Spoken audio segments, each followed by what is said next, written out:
Si on a besoin de vent pour être rafraîchi dans le naturel, on a besoin du vent de l'esprit pour être rafraîchi dans le spirituel. Mais dès que j'ai reçu l'occasion et l'opportunité de venir vous voir, il y a quelque chose qui est rapidement descendu dans mon cœur. Et j'ai généralement pour habitude de lire un extrait de la parole de Dieu d'abord, et après j'aimerais vous annoncer de quoi on va parler. Mais à mon avis, ça va intéresser plus d'une personne, et vous en lisez, ça va aussi vous intéresser. Alors je sais que vous êtes une église de la parole et de l'esprit. Est-ce que ça vous va si on lit un extrait dans la parole écrite de Dieu? Est-ce qu'il y a des amoureux de la parole de Dieu ici? Parce que comme nous l'a dit la sœur tout à l'heure, on ne vit pas seulement de pain, et c'est un boulanger qui parle. Mon nom de famille, c'est boulanger, d'accord? Mais on ne peut pas vivre seulement de pain, mais de toute parole qui sort de la bouche de Dieu. Alors allez avec moi en 1 Timothée chapitre 1, 1 Timothée chapitre 1, et nous allons lire à partir du verset 3. Et la lecture va nous emmener jusqu'au verset 7. Donc imaginez, vous êtes jeudi soir, c'est le club de lecture, vous lisez 1 Timothée chapitre 1, verset 3 à 7, et après on va un petit peu discuter sur ce passage. Je vais d'abord lire le passage, et après je vais en revenir à cet extrait un peu plus tard. Mais Paul écrit à Timothée et lui dit ceci. « Je te rappelle, Timothée, l'exhortation que je te fis à mon départ pour la Macédoine, lorsque je t'engageai à rester à Éphèse, afin de recommander à certaines personnes de ne pas enseigner d'autres doctrines, de ne pas s'attacher à des fables et à des généalogies sans fin qui produisent des discussions plutôt qu'elles n'avancent l'œuvre de Dieu dans la foi. » Mais je sais qu'ici, à Verbe de la Vie, il n'y a que des personnes qui veulent faire avancer l'œuvre de Dieu. Est-ce que je me trompe? On veut faire avancer l'œuvre de Dieu dans la foi, n'est-ce pas? Verset 5. Le but du commandement, c'est une charité venant d'un cœur pur. Donc on voit que Paul, il s'efforce de donner quelque chose, une recommandation avec une bonne intention, un cœur pur, une bonne conscience et une foi sincère. Malheureusement, au verset 6, quelques-uns s'étant détournés de ces choses. Détournés de quoi? D'un cœur pur. Détournés de quoi? D'une bonne conscience. Détournés de quoi? D'une foi sincère. Et alors qu'ils se sont détournés de ces choses, ils se sont égarés dans de vains discours. Ils veulent être docteurs de la loi et ils ne comprennent ni ce qu'ils disent, ni ce qu'ils affirment. J'ai envie de vous parler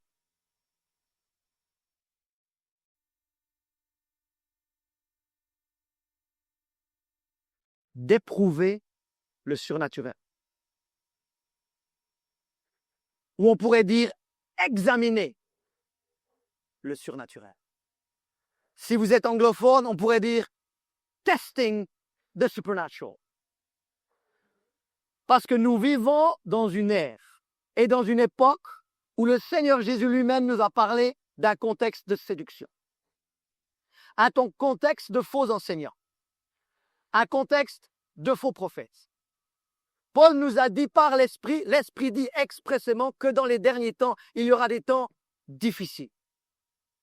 Et en tant qu'enfants de Dieu, nous devons apprendre à examiner ou à éprouver ce qui vient du monde spirituel. Est-ce que je me fais comprendre? Parce que tout ce qui vient du monde spirituel ne vient pas forcément de Dieu. Il y a un surnaturel qui est divin, mais il y a un surnaturel qui n'est pas divin.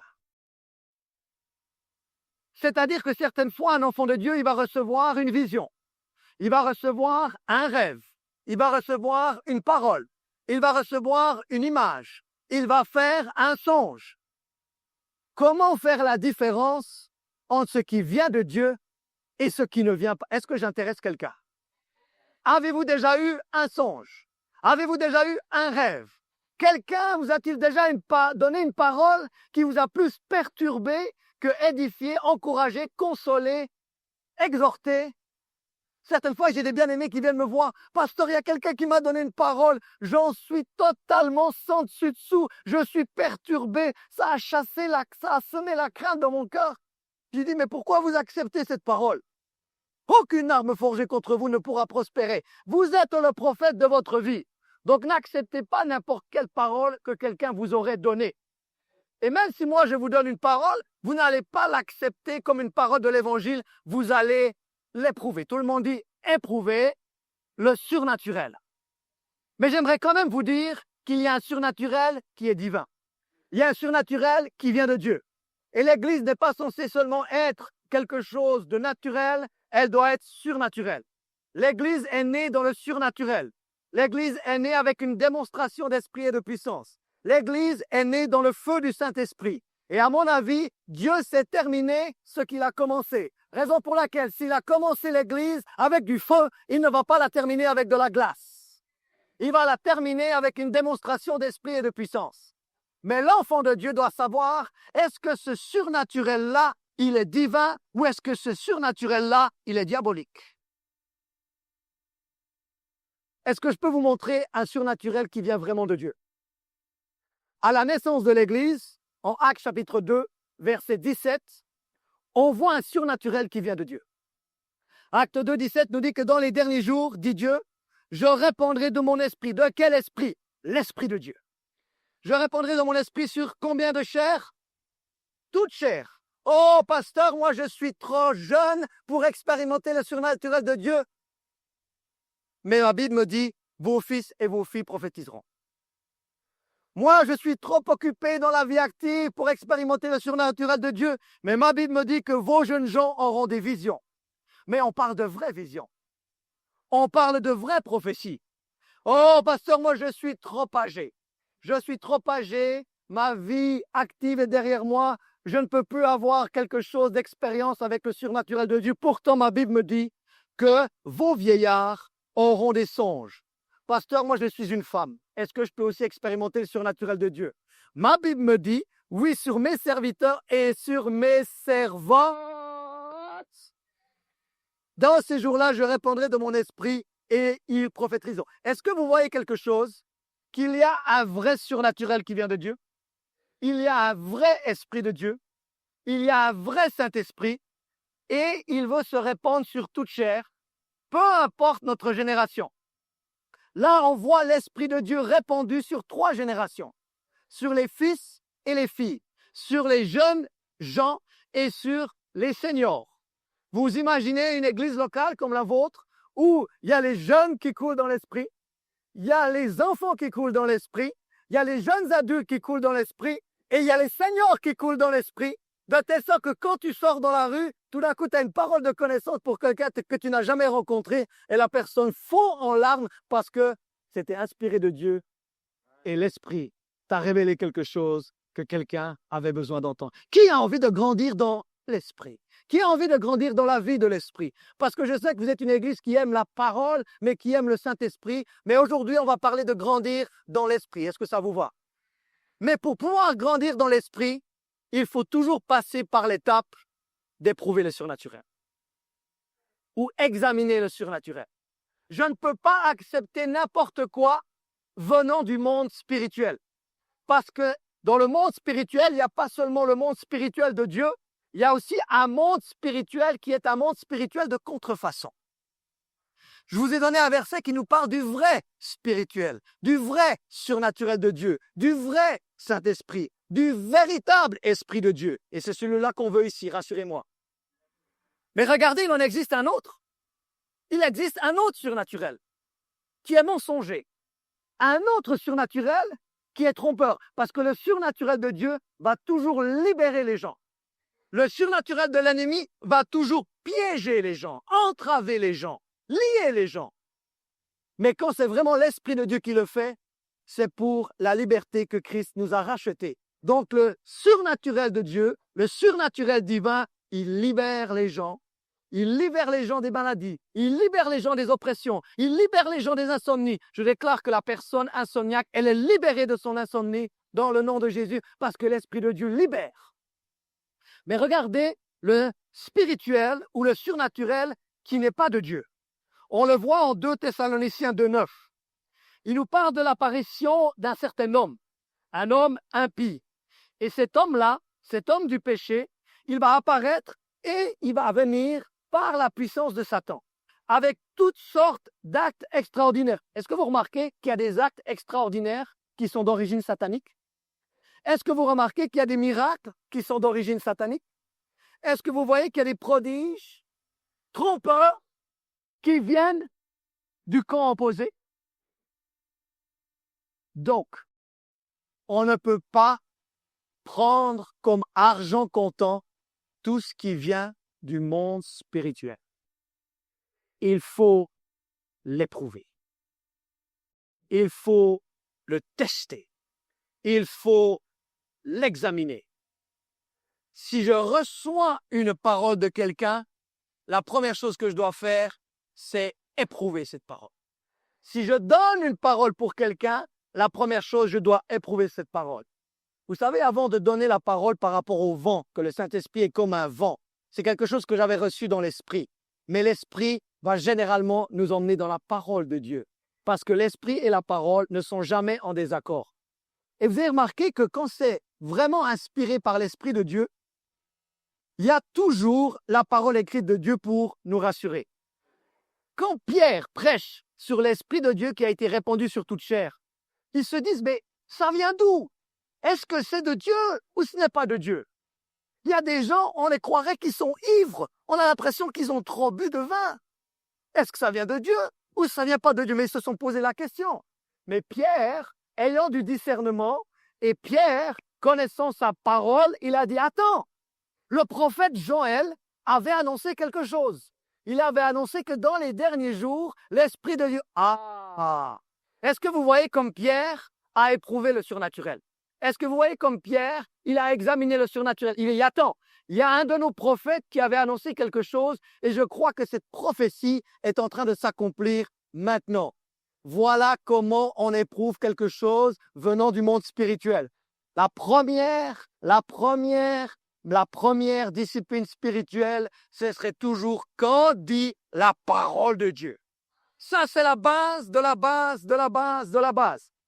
Quand ils se sont posé la question de savoir que les incirconcis commençaient à recevoir l'évangile, ils ont tenu un conseil d'église dans Acte 15. Ils se sont dit, mais qu'est-ce qu'on fait? Est-ce que c'est de Dieu que les non-juifs, à leur tour, sont en train de recevoir l'évangile? C'est de Dieu ou c'est pas de Dieu? C'est de Dieu ou c'est pas de Dieu? Ça, c'est une bonne question. Quand vous êtes en train d'avoir une manifestation, de vivre un songe, combien de personnes sont venues me voir? Pasteur, j'ai eu un songe, j'ai eu un rêve, est-ce qu'on peut prendre rendez-vous pour en parler? Avec plaisir, on prend rendez-vous et on en parle. Et après, je leur pose certaines questions pour qu'ils puissent éprouver le surnaturel. Et est-ce qu'ils ont éprouvé quand ils ont vu que les non-juifs commençaient à ouvrir leur cœur à l'évangile? Et tout d'un coup, Jacques, il s'est dit, attends, il y a un prophète qui s'appelait Amos. Et il va commencer à citer le prophète Amos pour dire, ah, ça c'est de Dieu. Vous voyez, que ça soit Pierre ou Jacques. Pierre s'est référé au prophète Joël. Jacques s'est référé au prophète Amos. Est-ce qu'on peut s'inspirer de Pierre et de Jacques, qui considèrent que ce sont de bons exemples? Donc la première chose qu'on doit faire pour éprouver le surnaturel, mais est-ce que vous avez envie de vivre le surnaturel? Ou vous voulez juste vivre une église naturelle? Non, il y a quelque chose dans votre cœur qui aspirez au don spirituel et surtout à celui de prophétie. Mais ce n'est pas tout d'aspirer, il faut aussi examiner. Ce n'est pas tout d'aspirer, il faut aussi éprouver. Est-ce que ça a du sens? Mais comment est-ce qu'on fait la différence? Comment est-ce qu'on fait la différence entre quelque chose qui est divin et quelque chose qui n'est pas divin? Comment savoir si ce signe-là, il est divin ou il est mensonger? Comment savoir si ce miracle-là, il est divin ou il est mensonger? Comment savoir si c'est quelque chose qui vient de Dieu ou qui ne vient pas de Dieu? Est-ce que je vous intéresse toujours? On établit toujours une vérité sur la déposition de 2 ou 3 témoins. D'ailleurs, j'ai envie de dire à quelqu'un, parce que souvent les personnes viennent me voir et par rapport à un rêve, par rapport à un songe, par rapport à quelque chose qu'ils auraient vécu.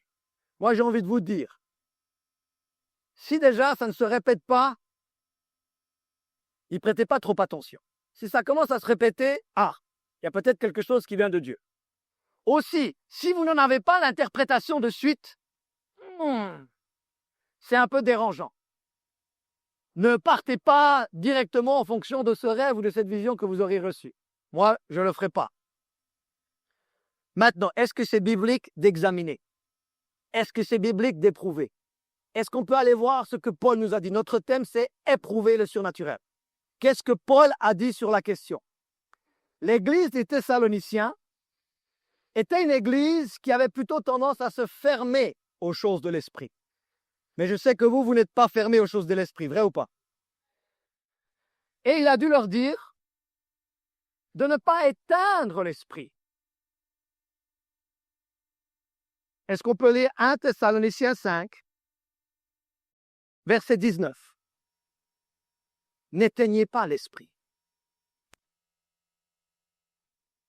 Ne méprisez pas les prophéties. Ah! Mais attention, mais examinez. Est-ce que je me suis fait comprendre? Qu'est-ce qu'il faut faire? Ne pas éteindre l'esprit. Qu'est-ce qu'il faut faire? Il ne faut pas mépriser les prophéties. Mais attention, on s'ouvre à l'esprit, on ne méprise pas les prophéties, mais on examine combien de choses? Toutes choses. Et certaines fois, il va falloir retenir ce qui est bon. C'est-à-dire que tu vas prendre ce qu'il y a à prendre et tu vas jeter ce qu'il y a à jeter. Parce que certaines fois, il y a quelque chose qui vous a été donné, il y a une partie qui est bonne, mais il y a une partie qui n'est pas bonne. Alors vous prenez la partie qui est bonne et vous rejetez la partie qui n'est pas bonne. Mais il faut examiner toutes choses. Est-ce que Paul dit qu'il faut examiner toutes choses? Il dit examiner toutes choses, retenez ce qui est bon et abstenez-vous de toute espèce de mal. Attention, ce n'est pas parce qu'on aspire à grandir dans la vie de l'esprit, ce n'est pas parce qu'on aspire à grandir dans les dons de l'esprit qu'on va marcher n'importe comment. Il a dit abstenez-vous de toute espèce de mal. Donc je ne peux pas aspirer aux dons spirituels et vivre dans le mensonge. Je ne peux pas aspirer aux dons spirituels et faire n'importe quoi parce que j'ai besoin de mûrir dans le fruit de l'esprit tout autant que j'ai besoin d'aspirer aux dons de l'esprit. Voilà, je prêche beaucoup mieux que ce que vous êtes en train de répondre. J'ai dit, c'est tout aussi important de mûrir dans le fruit de l'esprit, d'être dans le caractère, mûrir à la stature de Christ. Et l'esprit en nous, il est là pour nous aider à mûrir davantage à l'image de Christ. Mais alors que l'esprit en nous nous aide à grandir, à mûrir davantage à son image, il y a aussi l'esprit qui vient sur nous. Et l'esprit sur nous, il est là pour qu'on puisse grandir. Quand vous avez été baptisé dans le Saint-Esprit, avec l'évidence de parler en nouveauté de langue, c'était la porte ouverte pour le surnaturel de Dieu. Mais beaucoup d'enfants de Dieu sont restés à la porte. La porte du surnaturel divin est ouverte, mais ils sont restés à la porte. Pourquoi? Parce qu'il faut avant tout apprendre à examiner toute chose ou à éprouver le surnaturel. Est-ce que c'est clair ce que Paul a dit d'examiner toute chose? On aspire à l'esprit. On aspire aux dons spirituels. On n'éteint pas l'esprit, mais on examine toutes choses. Est-ce que ça vous intéresse de voir ce que Jean a dit? Jean a dit, pas Jacques a dit, mais Jean a dit, 1 Jean 4, 1, bien-aimés, n'ajoutez pas foi à tout esprit. Ah! Ça veut dire que tout esprit ne vient pas de Dieu. On ne peut pas ajouter foi à tout esprit. Je ne peux pas ajouter foi à toute pensée. Je ne peux pas ajouter foi à tout songe. Je ne peux pas ajouter foi à tout rêve. Je ne peux pas ajouter foi à toute parole prophétique. Non! Je dois éprouver les esprits pour savoir s'ils sont de Dieu. Mais ça, c'est chaque enfant de Dieu doit apprendre à le faire. Parce que Paul a dit d'examiner toutes choses. Jean a dit, bien-aimés, n'ajoutez pas foi à tout esprit. Et regardez, on parle de éprouver le surnaturel. Qu'est-ce que Jean a dit? Éprouver les esprits. Parce que tout esprit ne vient pas de... Ah! J'ai dit que tout esprit ne vient pas de Dieu. Il faut éprouver les esprits. Il faut filtrer. Ce qui vient du monde spirituel, il faut toujours le filtrer et il ne faut pas tout manger. Vous m'avez compris? Il y a des choses qui sont bonnes venant du monde spirituel, il y a des choses qui sont très mauvaises. Et j'en profite pour vous dire que toute personne qui touche au monde spirituel sans passer par la porte qui est Jésus, touche à des esprits familiers. Et il ne faut pas ajouter foi à tout esprit. Mais il faut éprouver les esprits pour savoir s'ils sont de Dieu. Donc on a des églises qui se sont totalement fermées aux choses de l'esprit. Parce qu'on n'a pas su comment utiliser, on n'a pas enseigné les bien-aimés à éprouver le surnaturel. Alors des églises, et typiquement comme les Thessaloniciens, en Europe, on est assez fermé sur ces choses. Mais il y a des églises qui sont tellement ouvertes à ces choses qu'elles n'examinent plus rien et ça peut tomber dans d'autres extrêmes. Une église trop fermée aux choses de l'esprit ou une église trop ouverte aux choses de l'esprit. Une église trop fermée qui éteint l'esprit ou une église comme les Corinthiens qui est tellement ouverte aux choses de l'esprit qu'il y a des choses de la chair en plein milieu parce qu'il faut apprendre à éprouver le surnaturel. Il faut apprendre à examiner le surnaturel pour savoir si les esprits sont de Dieu ou pas de Dieu, car plusieurs faux prophètes sont venus dans le monde. Est-ce que c'est quand même clair que Paul nous a dit d'examiner toutes choses? Donc le rêve que tu as eu, il faut l'examiner. Le songe qu'on a eu, il faut l'examiner. La parole prophétique que tu as reçue, il faut l'examiner. La parole prophétique que tu as donnée, il faut l'éprouver et l'examiner. Ça doit passer par un filtre.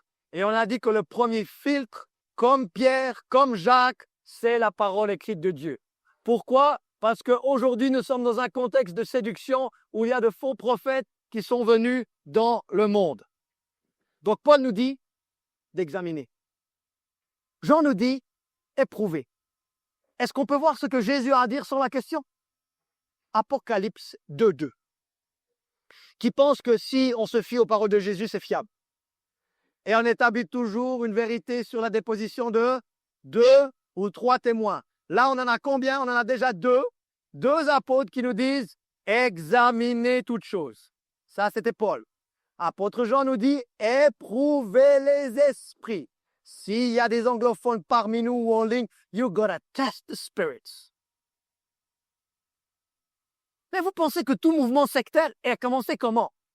Quelqu'un a eu, soi-disant, une révélation quelque part à une certaine époque de la vie, à une certaine génération, dans un certain pays, et rien n'a été éprouvé, rien n'a été examiné, et on a des mouvements sectaires qui sont nés comme ceci. Et Paul nous dira, attention, s'il y a un ange qui vient te visiter, et si cet ange, il te prêche un autre évangile que celui que tu as écrit dans ta Bible, cet ange-là, tu ne le reçois pas, tu le traites tel un maudit. Il faut éprouver. Donc, c'est pas parce que quelqu'un vient vous voir ou vient vous voir, j'ai vu un ange. Mais moi, j'ai envie de dire, et puis alors? Qu'est-ce qu'il a dit cet ange? Est-ce qu'il t'a prêché un autre évangile que celui-ci? Pasteur, je prends une nouvelle direction avec ma vie parce que j'ai reçu une révélation, une image. Oui, mais est-ce que tu devrais avoir la déposition de 2 ou 3 témoins? Là, pour l'instant, tu as reçu un témoignage. Peut-être ce n'est pas encore le moment de faire un virage à 180 degrés. Ce n'est pas encore le moment de tout vendre à Paris et d'aller jusqu'aux extrémités de la terre. Peut-être qu'il faut attendre encore une confirmation. Peut-être c'est une indication, mais ce n'est pas encore le moment d'agir en fonction. Est-ce que Jésus a dit d'éprouver les choses? Est-ce que Jésus a dit d'examiner les choses? Jésus, en Apocalypse chapitre 2, il est en train de féliciter l'église d'Éphèse. Souvenez-vous que le texte du début qu'on a lu, il a écrit à Timothée. Timothée était le pasteur de l'église d'Éphèse. Et apparemment, Timothée a bien suivi les instructions de Paul. Parce que Paul lui disait attention à ces discussions sans fin, attention à ces fausses doctrines, attention à ces généalogies sans fin. Et maintenant, regardez comment Jésus va féliciter l'église d'Éphèse. Apocalypse 2.2. Je connais tes œuvres, église d'Éphèse, ton travail et ta persévérance. Je sais que tu ne peux supporter les méchants, que tu aidez-moi. Qu'est-ce que l'église d'Éphèse a fait? Elle a éprouvé qui? Ceux qui se disent apôtres et qui ne le sont pas, et que tu les as trouvés menteurs. Donc, si un faux apôtre qui venait dans l'assemblée aujourd'hui, est-ce que vous pourriez l'éprouver? Est-ce que vous auriez suffisamment de bagages spirituels si un faux ministre de l'Évangile venait ici? Donc, déposition de 2 ou 3 témoins. Paul a dit, on examine toutes choses. Jean a dit, on éprouve les esprits pour savoir s'ils sont de Dieu. Jésus a dit, bravo, église d'Éphèse, parce qu'il y en a certains qui ont essayé de s'infiltrer au milieu de votre bergerie, mais vous les avez éprouvés, vous les avez trouvés méchants, vous les avez trouvés menteurs. Bravo, dit la tête de l'Église à l'Église d'Éphèse. Ah, moi, j'aimerais bien qu'il dise ça à notre Église à Nice. Bravo, vous avez éprouvé, vous ne vous laissez pas laisser mener en bateau par qui que ce soit. Vous avez filtré les choses. Vous avez éprouvé le surnaturel. Vous avez examiné le surnaturel. Et on a dit quoi? On a dit que une des façons les plus redoutables d'éprouver le surnaturel, c'est déjà le filtre de la parole de Dieu. Mais est-ce que vous comprenez la dynamique que nous donne la parole de Dieu? Premièrement, on n'éteint pas l'esprit, on est ouvert à l'esprit. Deuxièmement, on n'éteint pas les prophéties, nous sommes ouverts aux prophéties. Nous aspirons aux dons spirituels. Donc, il y a cette idée d'abord d'être ouvert, sans oublier de rechercher l'amour, parce que les dons spirituels coulent là où il y a l'amour. Rechercher l'amour, d'abord, aspirer aux dons spirituels ensuite. Est-ce que vous voyez que la bonne attitude de cœur, c'est d'avoir un cœur ouvert aux choses de l'esprit, quelque chose d'ouvert aux dons spirituels, avoir l'envie d'expérimenter ces choses. Ça, c'est un côté de la pièce. Maintenant, l'autre côté de la pièce, c'est vous êtes ouvert à ces choses, mais vous allez examiner toutes choses. Vous aspirez aux dons spirituels, mais vous allez seulement retenir ce qui est bon. Vous n'allez pas éteindre l'Esprit de Dieu, mais vous allez éprouver les esprits pour savoir s'ils sont de Dieu. Ça me semble biblique et équilibré, n'est-ce pas? On est ouvert, mais on ne laisse pas passer n'importe quoi. Est-ce que ça vous dit est-ce que ça semble être du bon sens? Est-ce que ça vous parle d'avoir cette attitude-là? On est ouvert à l'action de l'esprit, mais toujours filtrer ce qui vient du monde spirituel. Clairement, on filtre ce qui vient du monde spirituel. On a déjà dit que si on se fie à Pierre et à Jacques, qui se sont référés au prophète Joël et au prophète Amos, qu'en dit la parole écrite de Dieu? Ça, c'est extrêmement important de le faire. Deuxième chose, quand c'est vraiment l'Esprit de Dieu qui est en train d'agir, Jésus sera toujours glorifié. Jésus est-il glorifié quand il y a une certaine manifestation de l'Esprit quelque part? Et même Jean nous dira, 1 Jean 4,2, reconnaissez à ceci l'Esprit de Dieu. Tout esprit qui confesse Jésus-Christ venu en chair est de Dieu. Et tout esprit qui ne confesse pas Jésus-Christ venu en chair n'est pas de Dieu. Donc vous voyez que l'Esprit de Dieu va toujours confesser Jésus-Christ. L'Esprit de Dieu va toujours glorifier Jésus-Christ. Donc, premier filtre, quand on dit la parole écrite de Dieu. Deuxième filtre, est-ce que Jésus est glorifié? Ah, vous avez vu que, êtes-vous d'accord pour dire que nous avons glorifié Jésus quand on s'est rassemblés depuis 15 heures, n'est-ce pas? On a élevé le nom de Jésus. On a les chantres, les musiciens qui se sont préparés, qui nous ont emmenés, pas pour les glorifier eux, pour glorifier Dieu. Ensuite, quand j'ai des personnes toutes perturbées qui me disent, pasteur, j'ai reçu cette parole. Oh là là, mais je suis tellement perturbé, j'en dors pas. Et j'ai dit, mais il vous faut filtrer cette parole. Mais comment, pasteur, je vais filtrer cette parole? Comment je vais l'examiner? Comment je vais l'éprouver? Ben, je vous ai déjà dit. Est-ce que c'est en accord avec la parole de Dieu? Est-ce que ça va glorifier Jésus si vous le mettiez en action par rapport à ça? Troisièmement, si ça ne vient pas confirmer quelque chose que vous avez déjà reçu dans votre fort intérieur, s'il vous plaît, vous mettez cette parole à la poubelle. Nous ne sommes jamais conduits par les prophètes. Nous ne sommes jamais conduits par les prophéties. Nous sommes toujours conduits par l'Esprit de Dieu. Et une vraie parole de Dieu, une vraie parole prophétique va venir confirmer quelque chose que la personne sait déjà. Là, je suis sur le point de donner une parole prophétique à quelqu'un, mais la personne le sait déjà. Et j'aimerais te dire, frère William, quand on était dans la salle en haut et que je te posais la question par rapport quand quelqu'un est mis à part ou quand quelqu'un est ordonné dans l'église, Comment est-ce qu'on lui dit si tu auras un des 5? Tu as dit non, non, on ne dit pas qu'on est spécifiquement un des 5. Et moi, dans mon cœur, je suis là, oui, mais je pense qu'il doit quand même savoir que lui, c'est un berger. Et après, il me parle de quelqu'un qui lui a parlé. Tu dis, ouais, mais toi, tu le sais, c'est un pasteur, etc. Et en fait, j'avais déjà reçu quelque chose, mais lui, il le savait déjà. J'attendais à la discussion pour lui dire. Pour finir, je lui dis maintenant, oui, tu es un berger. Est-ce que ça conforte quelque chose qui est dans ton cœur? Si ça confirme quelque chose qui est dans son cœur, amen. Amen, que Dieu soit loué pour cela. Mais si ça ne confirme pas quelque chose qui est déjà dans le cœur, est-ce que ça veut dire que c'est totalement à côté? En tout cas, on ne peut pas se fier à cette parole. On ne peut pas se fier à cette parole. Donc, pensez à ceci. Quand on dit la parole écrite de Dieu pour filtrer le surnaturel, est-ce que c'est Jésus qui est glorifié? Est-ce que ça rejoint quelque chose que j'aurais déjà reçu dans mon témoignage intérieur? Mais vous savez quoi? C'est tellement fort. Il y a un jeune homme, on priait pour des personnes, il y a un jeune homme qui a à peu près presque 30 ans. Je lui donne une parole quand je suis en train de prier pour lui. Le dimanche d'après, il vient me voir, pasteur, ça fait 2 mois que le Seigneur me travaille dans une certaine direction et j'aimerais juste que vous puissiez me rappeler ce que vous m'avez dit. J'ai fait, écoutez, quand je prophétise, je ne me souviens pas toujours de ce que j'ai dit. Mais il me semble que ça allait dans cette direction. Voyez-vous que la personne, ça faisait 2 mois déjà qu'elle était en train de préparer par le Seigneur. Dans son temps personnel, elle avait déjà été préparée par Dieu. Et après, il y a juste une parole qui vient confirmer, ça, c'est bon. Ça, c'est éprouver le surnaturel.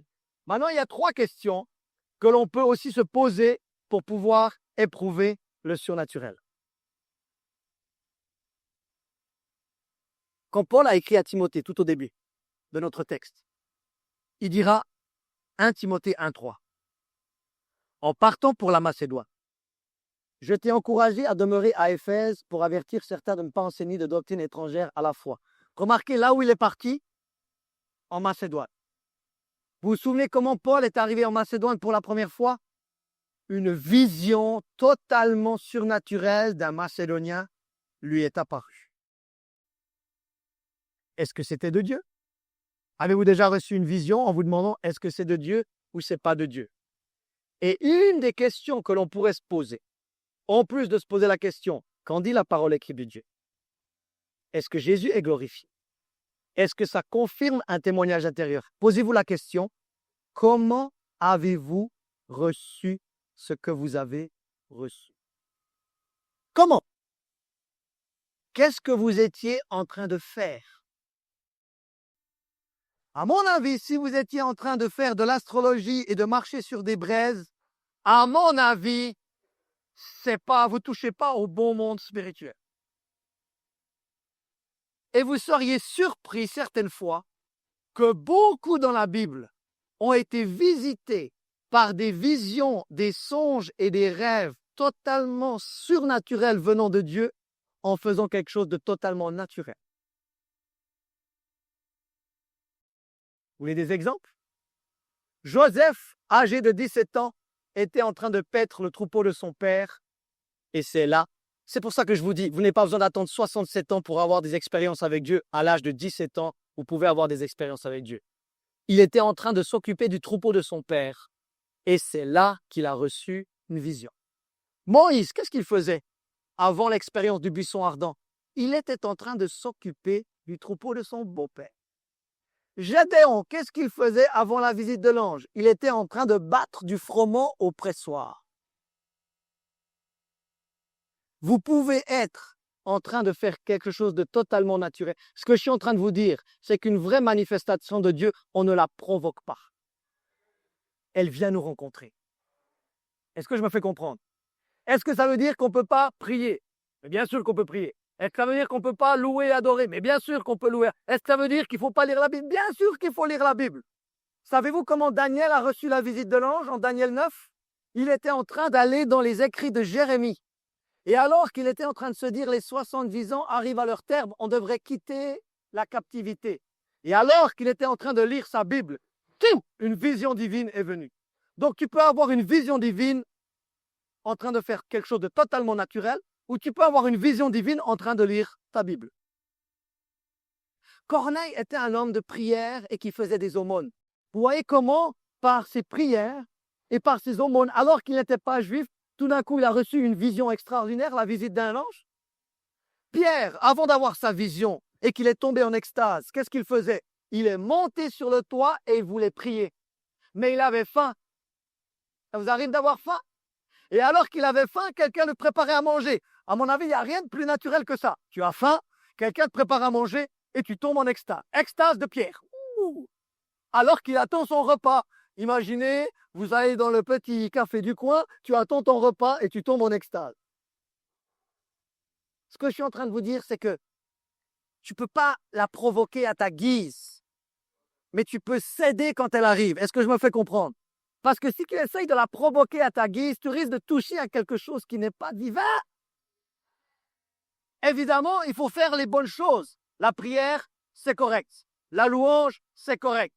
L'adoration, c'est correct. Le jeûne, c'est correct. Mais qu'est-ce qui ne serait pas correct? Est-ce qu'on peut mettre Deutéronome 18, 10? Voilà un exemple qui n'est pas correct. Qu'on ne trouve chez toi personne qui fasse passer son fils ou sa fille par le feu. À mon avis, ils étaient à la recherche d'une expérience spirituelle.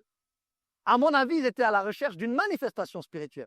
Que personne qui exerce le métier de devin, d'astrologue, d'augure, de magicien, d'enchanteur, personne qui consulte ceux qui évoquent les esprits ou disent la bonne aventure, personne qui interroge les morts. Donc quand quelqu'un me dit, pasteur, je suis allé interroger les morts par rapport à certaines situations, voilà l'expérience que j'ai eue.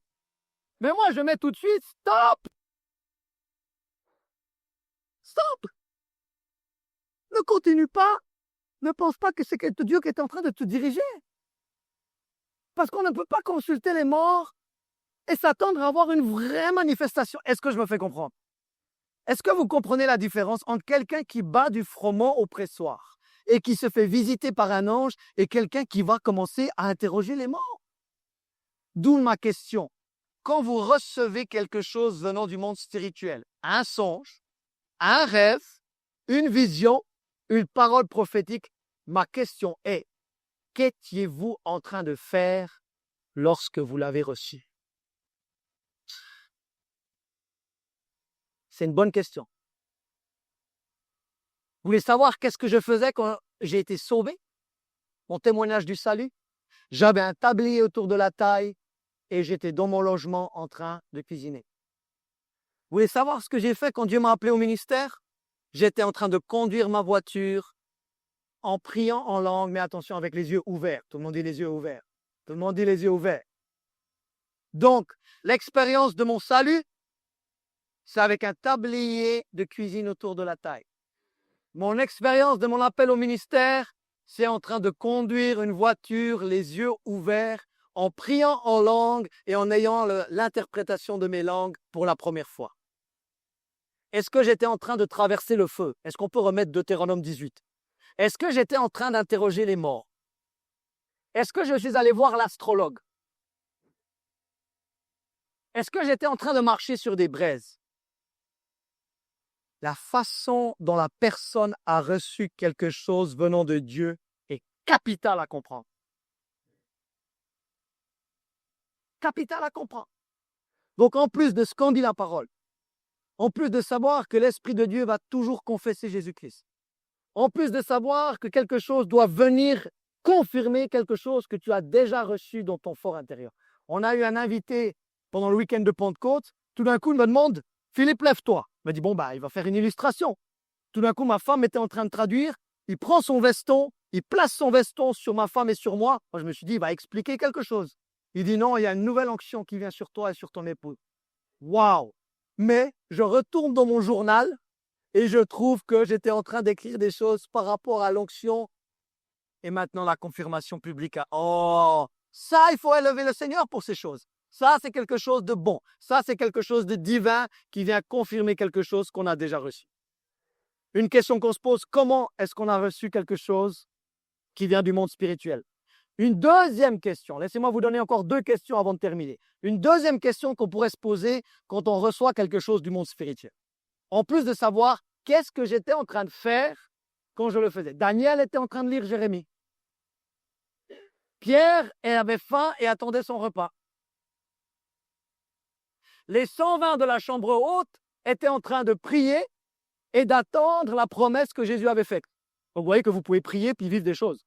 Est-ce que je me fais comprendre? La deuxième question que j'aimerais qu'on se pose quand on pense avoir reçu une visitation, comment savoir si elle est authentique ou si elle n'est pas vraie? Est-ce que le contenu de l'expérience va faire avancer l'œuvre de Dieu dans la foi? Certains, ils viennent vous raconter, pasteur, j'ai eu un songe, pasteur, j'ai vu 3 anges. J'y fais, c'est super. Mais en quoi ça va faire avancer l'œuvre de Dieu dans la foi? Certains, ils veulent juste parler de généalogie sans fin. Certains, ils veulent juste parler de combien spirituels ils sont devenus. Mais est-ce qu'on peut voir en 1 Timothée 1,4 de ne pas s'attacher à des fables et à des généalogies sans fin qui produisent des discussions plutôt qu'elles n'avancent l'œuvre de Dieu dans la foi? Est-ce que je peux vous donner de vrais exemples, de vraies visitations spirituelles, de vraies manifestations spirituelles qui ont fait avancer l'œuvre de Dieu dans la foi? Quand Paul a eu sa vision du Macédonien, est-ce que ça a fait avancer l'œuvre de Dieu dans la foi? Oui! L'évangile est arrivé en Europe par cette vision. Tous les Européens disent gloire à Dieu.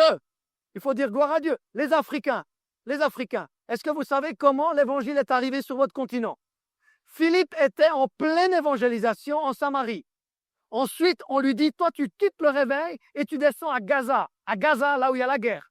Tu descends à Gaza et tu quittes l'évangélisation de masse et tu vas faire une évangélisation personnelle auprès d'un eunuque éthiopien.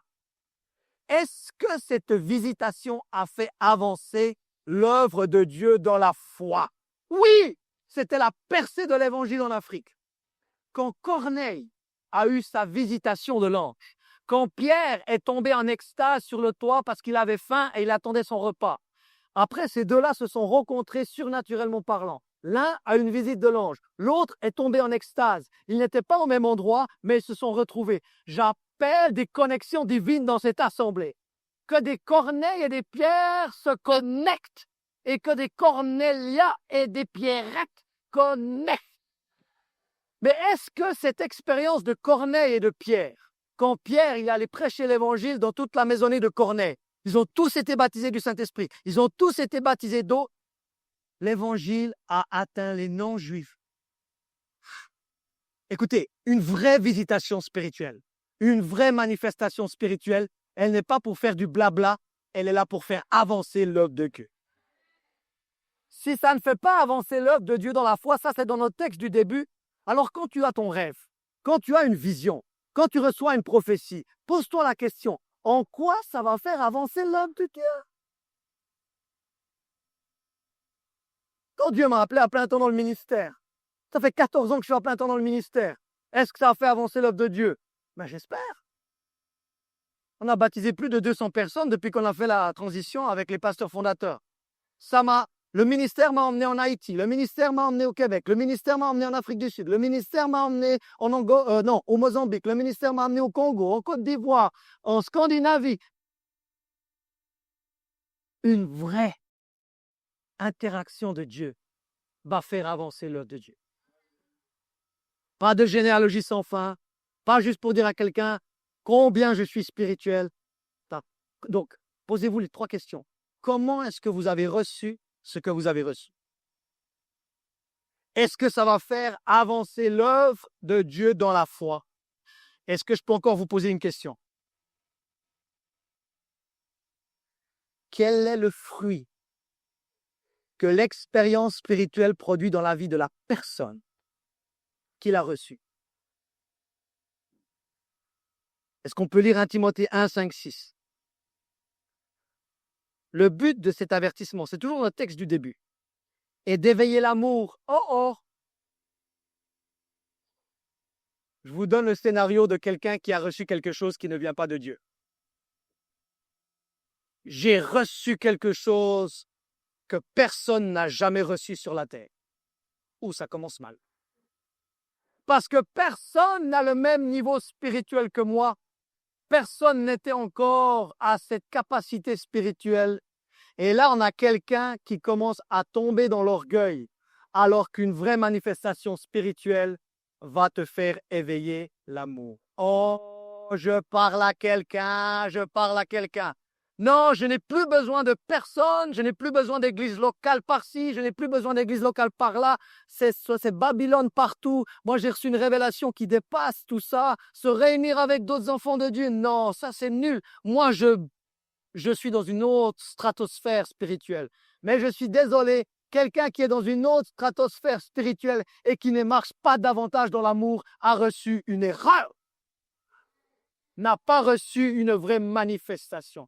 Parce qu'une vraie manifestation, elle va éveiller l'amour. Une vraie manifestation, elle va venir d'un cœur pur. Une vraie manifestation, elle va te donner une bonne conscience. Une vraie manifestation, elle va te donner une foi sincère, une foi humble. Humble. Donc celui qui n'a plus besoin de personne parce qu'il a reçu une révélation d'un degré Mach 3, tu lui demandes de redescendre sur la terre un petit coup. Je lui dis, tu n'es pas à Mach 3 encore. Tu es encore sur la terre. Donc je conclus. Il y a un surnaturel qui vient de Dieu. Mais il y a un surnaturel qui ne vient pas de Dieu. Les trois choses, ce que j'appelle les trois filtres qui nous aident à éprouver le surnaturel. Qui a dit d'éprouver le surnaturel? Paul l'a dit. Qui l'a dit d'examiner le surnaturel? Jean l'a dit. Qui a dit d'éprouver le surnaturel? Jésus l'a dit. Quels sont les trois filtres? La parole écrite de Dieu. Est-ce que l'esprit en question, vu qu'il faut éprouver les esprits, confesse Jésus-Christ ou pas? Troisièmement, est-ce que ça vient consolider quelque chose que j'aurais déjà reçu dans mon témoignage intérieur? Trois filtres, maintenant trois questions. Comment ai-je reçu ce que j'ai reçu? Qu'est-ce que j'étais en train de faire? Je vous ai donné des exemples bibliques. Je vous ai donné mes propres exemples. Certains étaient en train de prier, comme dans la chambre haute. Certains étaient en train de lire la parole, comme Daniel. Mais d'autres étaient en train de faire quelque chose de totalement naturel, comme un tablier autour de la taille pour moi ou conduire un véhicule. Parce que ce n'est pas toi qui peux le provoquer. C'est le surnaturel qui vient te rejoindre. Mais tu peux te préparer à être un récipient. Vous comprenez ceci? Je ne suis pas en train de vous dire de regarder Netflix toute la journée, de boire du coca, de manger des chips, et de dire j'attends. Parce que Philippe, il a dit qu'il faut faire quelque chose de totalement naturel. Donc non, il faut quand même être aiguisé spirituellement au pouvoir. Donc première question, qu'est-ce que j'étais en train de faire quand je l'ai reçu? La deuxième question qu'on pourrait se poser, est-ce que ça va faire avancer l'œuvre de Dieu? Est-ce que ça va faire avancer l'œuvre de Dieu? Et dernière question, quel est le fruit qui est en train de découler dans la vie de la personne qui la reçoit? Est-ce qu'on la voit basculer dans l'orgueil ou on la voit avec une foi sincère, une bonne conscience, un cœur pur? Mais moi, je vous dis, rien que de voir l'attitude d'une personne, je peux déjà te dire si ce qu'elle a reçu vient de Dieu ou pas. Il suffit de regarder la personne. Regarde la personne comme elle est en train d'agir. Est-ce que c'est le fruit de l'esprit qui est en train de sortir ou est-ce que ce sont les œuvres de la chair qui sont en train de sortir? Et après, on pourrait se poser la question, tout ce que Paul a recommandé à Timothée, en 1 Timothée 1, est-ce qu'il a bien suivi Timothée en tant que pasteur de l'église d'Éphèse? En allant voir Jésus en Apocalypse 2:2, vous avez éprouvé ce qu'il fallait éprouver.